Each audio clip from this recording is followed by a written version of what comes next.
60 Minutes Overtime.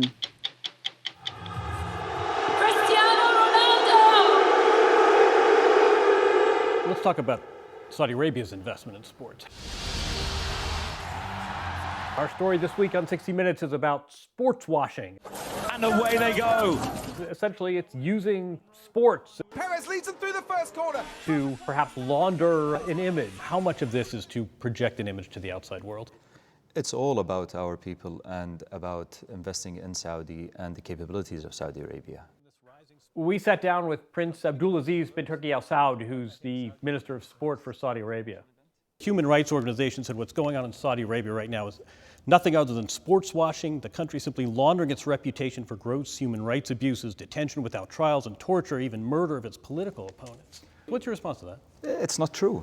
When you look at the benefits that we get out of sports and these events, all of these facts benefit the population in Saudi Arabia, and that's why we're doing it. Prince Abdulaziz, I think it's not about the fans and the athletes. I think the question is about the host and the government. Yeah, but you're asking me about hosting these events. What does it benefit Saudi, or is it sports washing? And I'm telling you that it benefits the Saudis. It benefits the social life in Saudi. It benefits the quality of life in Saudi, and that's what we look at. The money for this investment is coming from essentially the government, the sovereign wealth fund. Billions and billions of dollars that are being earmarked for sports. We went to Saudi Arabia in December. We were guests of the government and were given a tour. Saudi Arabia really seems to have emerged in a very short amount of time as this major player in sports. And the question we wanted to explore is, what does this look like on the ground, and what are sort of the moral dimensions to this? The athletes that come here are often criticized accepting blood money. What would you say to those athletes that are trying to decide, international athletes, whether to come here or not? Well, they can come, first of all, and not just the athletes, everyone. Everyone should come, see Saudi Arabia, see it for what it is, and then make your decision.